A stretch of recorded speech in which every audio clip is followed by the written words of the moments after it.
만인을 위한 꿈을 하늘 아닌 땅에서 이루고자 한 청춘들 누웠나니 어두운 세상 밝히고자 제 자신 바쳐 해방의 등불 되었으니 꽃 넋들은 늘 산자의 빛이요 볕이라. 1997년 전국 민족민주유가족협의회. 강원도 교육청은 작년 9월에 민주화운동 기념 사업회와 업무 협약을 맺게 되었습니다. 민주시민교육을 좀 더 활성화하고 인권교육도 활성화해서 학교에서 민주시민교육과 인권교육이 더욱 활발하게 이루어질 수 있도록 하기 위함이었는데요. 이곳은 마석 모란공원 민족민주열사 묘역입니다. 이곳에는 여러분들이 잠들어 계십니다. 민주주의, 인권, 좀 더 노동자가 노동자답게 살 수 있는 세상을 위해서 싸우고 자신의 목숨을 던지기도 했고 또 병마에 시달리다가 세상을 떠나신 분들인데요. 이분들이 잠들어 있는 이곳에서 강원도교육청과 민주화운동 기념사업회가 함께 추진하는 노동인권 특수분야 직무연수 영상을 지금부터 시작하겠습니다.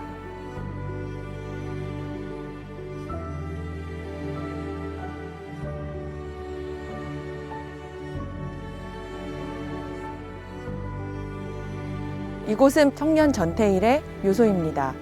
여러분도 아시다시피 청년 전태일은 1970년 11월 13일 근로기준법을 준수하라, 우리는 기계가 아니다 라고 외치며 자신의 몸을 불살랐습니다.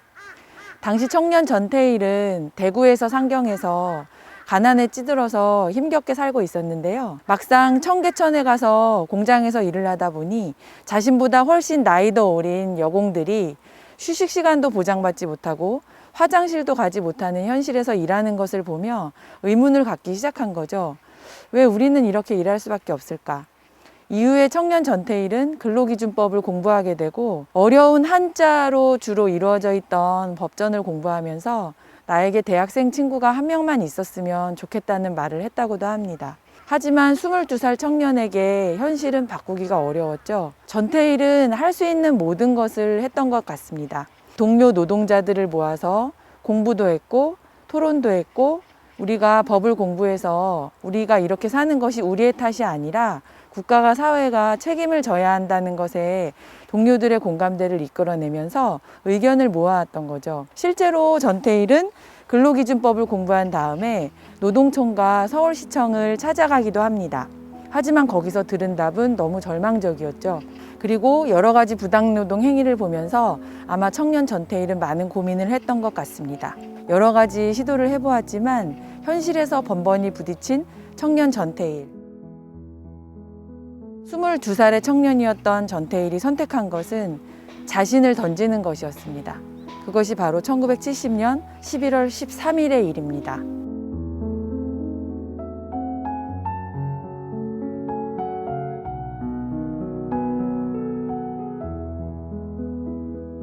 이곳은 전태일의 어머니, 아니 모든 노동자의 어머니 이소선 여사의 묘역입니다.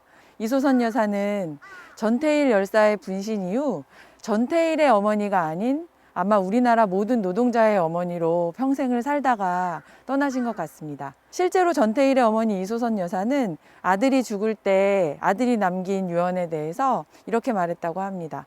아무 말도 하지 마. 내가 너의 뜻을 이루어 줄게라고. 그런데 생각해 보니까 이소선 여사가 전태일을 잃을 때의 나이가 41살이더라고요. 41살의 어머니는 온몸에 불을 붙이고 목숨을 바쳐서 세상을 구하고자 했던 아들이 세상을 떠나는 걸 지켜보면서 과연 어떤 생각을 했을까요? 저도 지금 이소선 어머니의 그때 나이보다 나이가 더 많지만 그게 헤아려지질 않습니다. 그래서인지 모르겠지만 이소선 어머니는 세상을 떠날 때까지 모든 노동자들의 그 싸움의 현장에 함께했고 실제로 살아계실 때 옥고를 3번을 치르기도 하셨다고 합니다. 이후 이소선 어머니는 약자들을 대변하는, 노동자들을 대변하는, 그 다음에 국가폭력에 희생당한 유가족들과 그 당사자들을 위해서 싸우시고 이야기해 주시는 아마 우리 사회의 어머니로 살다가 세상을 떠나지 않았을까 합니다.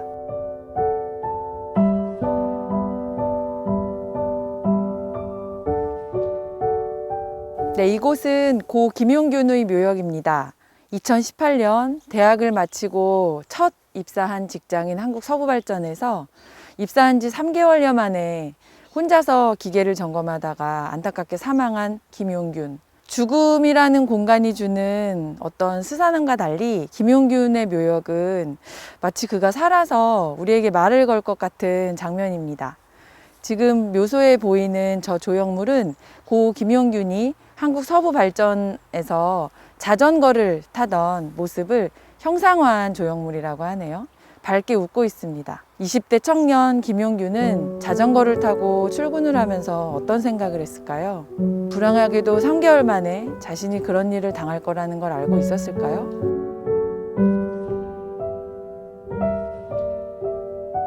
이곳은 문송면의 묘역입니다. 문송면은 우리나라 직업병 투쟁의 시작을 연 정말 큰 역사의 한 인물인데요. 1973년 충남 서산에서 태어난 문송면은 집안 형편이 어려웠습니다. 그러나 고등학교에는 진학하고 싶었죠. 그래서 생각한 방법이 서울로 올라가서 야간 고등학교를 다니며 낮에는 일을 하는 것이라고 생각했던 것 같습니다. 서울로 올라온 문송면은 온도계에 수은을 주입하는 부서에서 일을 하게 됩니다. 그런데 취업한 지 2달도 채 지나지 않아서 자꾸 여기저기가 아팠다고 합니다. 구토 증상도 있었고 머리도 아팠고 온 몸과 팔, 다리가 다 아팠다고 하죠. 그래서 여기저기 병원을 다녔지만 병원에서는 감기 같다, 딱히 병명이 나오지 않았습니다.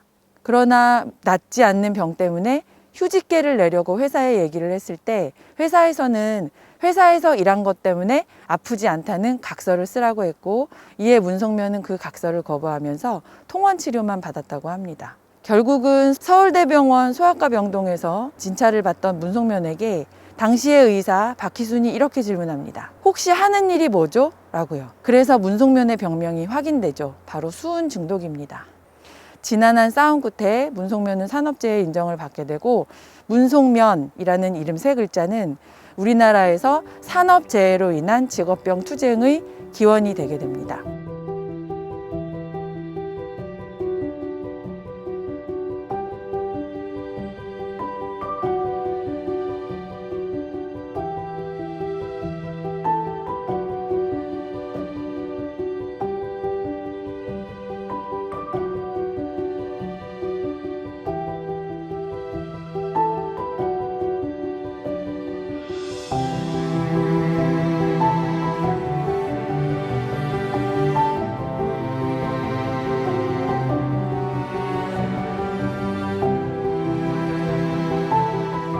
이곳은 서울 녹색병원입니다. 건강한 몸, 건강한 노동, 건강한 사회를 실현하기 위해 아주 오래전부터 민간 병원임에도 불구하고 의료의 공공적 책임을 다하고 있는 녹색병원. 이곳은 1980년대 원진 레이온의 발음하기도 어려운 이화황 탄소 중독 직업병 투쟁의 성과물로 세워진, 처음에는 산업재해로 인한 노동자들을 돌보기 위해 세워진 병원인데요. 지금은 그것을 뛰어넘어서 지역사회와 의료 소외계층을 위한 의료 활동에도 전념을 하고 있습니다. 또한 이곳이 의미 있는 이유가 하나 더 있는데요. 이 병원이 서 있는 곳 위치가 마석 모란공원에서 봤던 고 김경숙 열사, 그러니까 YH 무역이 있던 자리이기도 합니다. 여러 가지로 많은 의미를 가지고 있는 녹색병원에 대해서 알아보겠습니다.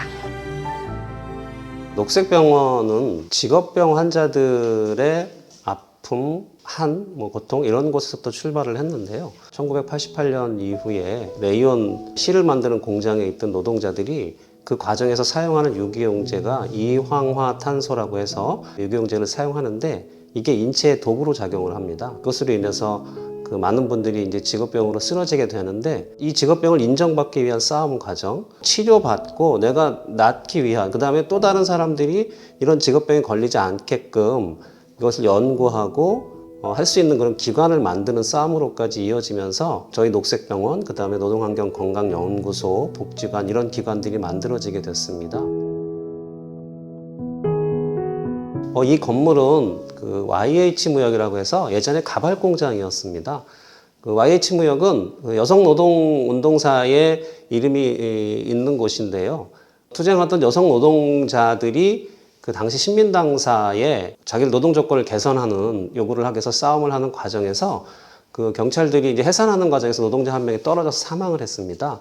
김경숙 열사인데요. 그 사건이 당시 그 당사의 총재였던 김영삼 총재의 국회의원직을 제명하는 사건으로 이어졌고, 부산 마산에서 수많은 민중들이 싸움을 하게 된 그 계기를 촉발한, 그래서 이제 한국 유신 체제를 무너뜨리는 일종의 방아쇠 역할을 했던 사건으로 유명한데요. 그때에 그 김경숙 열사를 포함해서 YH 무역 노숙 노동자들이 근무했던 곳이 바로 여기 현재 녹색병원 자리입니다. 이런 노동자들의 땀, 눈물, 한이 서렸던 곳에 노동자들을 새롭게 치유하고 재활을 통해서 새로운 꿈을 꿀 수 있게끔 만드는 그런 노동자의 병원이 생겼다고 하는 것 때문에 굉장히 화제가 됐었습니다. 녹색병원은 민간병원입니다. 공공병원이 하지 못하는 일들 혹은 공공병원이 해야 하는데 그 수가 적어서 놓치고 있는 많은 부분들을 저희가 지역에서 하고 있는데요. 저희는 민간병원이지만 공공기관과 다를 바 없는 공공사업들을 수행하고 있는 그런 병원으로 이야기할 수 있을 것 같습니다. 녹색병원이 이런 일을 하게 된 것은 돈이 없어서 치료받지 못하는 사람들이 적어도 없어야 되지 않나? 그리고 본인이 살아갈 분명한 권리가 있는데 그것에는 아프지 않고 건강하게 살아갈 권리도 있다고 보고 있습니다. 이런 것을 녹색병원이 혼자서 다 감당할 수는 없겠지만 적어도 저희가 할 수 있는 영역에서 조금이라도 역할을 할 수 있지 않을까 생각해서 지금까지 노력을 해왔고요. 산재가 이제 종결이 되고 나면 본인은 더 치료를 받아야 할 것 같은데 그만 치료를 받으라고 하니까 내가 정말 더 이상 치료가 필요 없는 건지 혹은 더 치료가 필요한지를 확인하고 싶어 하는 분들 또는 치료를 연장하고 싶어 하는 분들이 저희 병원에 문의를 많이 하시는 편이고요. 그래서 최근에 하고 있는 사업은 금융산업공익재단의 지원을 받아서 건설 노동자들이 일정한 시간에 입원을 해서 재활치료를 받고 다시금 건강한 몸으로 사회에 복귀할 수 있도록 하는 프로그램들을 하고 있기도 하고요. 이런 다양한 사업들이 알려지면서 또 많은 분들이 병원을 찾아주고 계십니다. 사무처장님이 하셨던 얘기 중에 기억에 남는 게 돈이 없기 때문에 아파도 치료받지 못하면 안 되지 않겠냐는 말씀이 자꾸 귓가를 맴돕니다. 그만큼 녹색병원은 그럼에도 불구하고 공공의 영역을 실현하기 위해서 여러 가지 고민과 또 지원을 하고 있는 병원이 아닐까 합니다. 병원 입구에 이런 조형물이 서 있습니다. 이 조형물은 이목상 화가가 만든 작품이라고 하는데요. 병원을 찾아오는 사람들 편에서 우리 인간의 생로병사에서부터 자연 연작을 담고 싶었다. 그리고 지천으로 널려있는 고물들을 이용해 보았다. 그 이유가 이들에게 새 생명, 인물을 찾아주기 위해서 저런 작품을 만들었다고 합니다. 어쩌면 생의 마지막 순간에 이 병원을 찾는 분들도 계실 텐데 그분들에게 새 생명, 새로운 임무, 새로운 희망을 주기 위해서 노력하는 곳이 아마 녹색병원이 아닐까라는 생각을 해봅니다.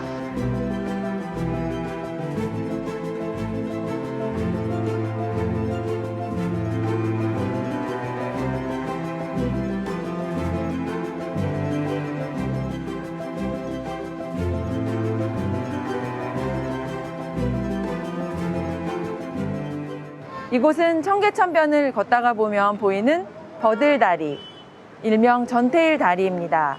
전태일 다리는 전태일 열사가 51년 전 11월 13일 근로기준법을 준수하라며 자신의 몸을 불태운 바로 그 입구 앞에 있는 다리가 전태일 다리입니다. 전태일이 자신의 몸을 불태웠던 평화시장 입구에는 지금 동판으로 된 표지석 2개가 있습니다.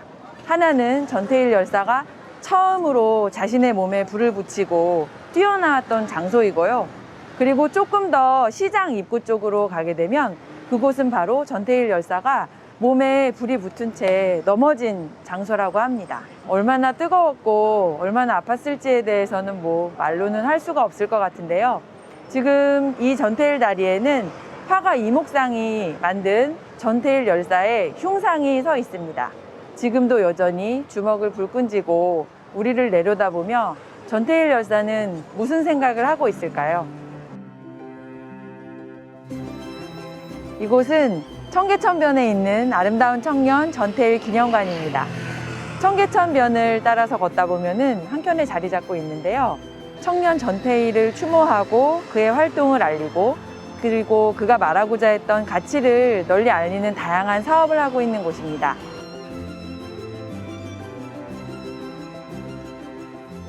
공간은 1층은 이제 특별 전시관이라 그래서 노동 관련한 내용들을 이제 전시를 주로 하고 2층은 이제 공연장입니다. 그래서 전태일을 문화를 통해서 알리자. 문화예술 하시는 분들, 특히 연극 하시는 분들이 주되게 이제 거기서 관객들을 통해서 한국 사회 지금 노동 문제, 전태일 정신을 다시 한번 사람들한테 알리는 이런 역할을 하고 있고요. 3층이 여기 이제 전시관인데 여기는 이제 전태일 열사의 어린 시절부터 바보회나 삼동회 이런 노동조합의 초기 조직을 만드는 전태일 열사의 노력들, 그리고 전태일 열사가 썼던 일기들, 그리고 마지막에 돌아가실 때의 고민들까지 이 기념관에 잘 담아 있고요. 최근에는 이제 특별 전시관 형태로 해서 이수선 어머니에 대한 소개를 하고 있습니다. 어쨌든 전태일 열사는 전태일 열사로 끝나는 것이 아니라 이수선 어머니가 존재했기 때문에 오늘날의 전태일 정신이 더 많은 사람들에게 알려질 수 있었다라고 저는 생각을 하고요. 4층에는 노동허브라고 하는 곳이 있습니다. 그래서 오늘날의 전태일 정신을 실현하고 있는 청년들, 노동조합 이런 곳이 있는데 대표적으로는 아르바이트 노동조합, 노희망 유니온이라 그래서 어르신들의 어떤 노동조합, 청년 전태일이라고 해서 청년 노동 단체도 있고요. 그리고 5층에는 노동원익센터가 이렇게 이제 위치해 있습니다. 전태일이라고 하는 한 사람은 단순히 어떤 한국 사회의 한 개인이 아니라 어찌 보면 노동자에게는 예수 같은 자기를 희생해서 어떤 전체 노동 환경을 바뀌었던 이런 분이기 때문에 그분을 기리고 어떤 그분의 정신을 따라 배우자 라고 하는 게 정말 조금씩 더 많이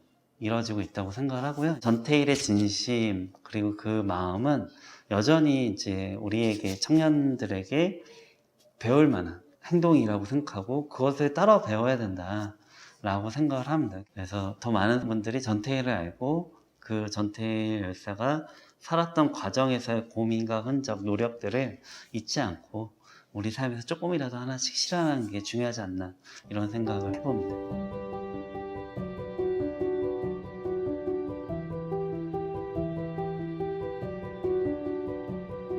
지금까지 우리는 3곳을 다녀왔습니다. 마석 모란공원에 있는 묘비를 보면서 한 가지 공통된 키워드를 발견했습니다. 그분들이 살아서는 서로 만난 적은 없지만 분명히 살아서 어딘가에서 스쳤을 것 같은 삶의 기록들이었는데요. 그건 바로 1980년대 청계천 피복노조 관련 활동을 했던 분들이 많았다는 겁니다. 청계천 피복노조는 전태일의 결과물이죠. 전태일의 결과물이라기보다는 전태일 그 자체인 것 같습니다. 51년 전 청년 전태일은 22살 청년에 머물러서 아직도 우리에게 노동이란 무엇인가, 그리고 일하다 죽는 것은 부당하지 않은가? 라고 말할 수 있는 용기 등 여러 가지 것에 대해서 생각거리를 던져주는 것 같습니다. 마지막으로 대학생 친구가 한 명 있으면 좋겠다던 전태일이 근로기준법을 공부하면서 근로감독관에게 보낸 진정서를 읽으면서 마칠까 합니다. 여러분, 오늘날 여러분께서 안정된 기반 위에서 경제 번영을 이룬 것은 과연 어떤 층의 공로가 가장 컸다고 생각하십니까? 여기에는 숨은 희생이 있다는 것을 명심하셔야 합니다. 특히 의류 계통에서 종사하는 어린 여공들은 평균 연령이 18세입니다. 얼마나 사랑스러운 여러분들의 전체의 일부입니까? 기업주들은 어떠합니까? 아무리 많은 폭리를 취하고도 조그마한 양심의 가책을 느끼지 않습니다. 그런데 왜 현 사회는 그것을 알면서도 묵인하는지 저의 좁은 소견은 알지를 못합니다. 내심 존경하시는 근로감독관님, 이 모든 문제를 한시바삐 선처 있으시기를 바랍니다. 1969년 12월 19일 전태일.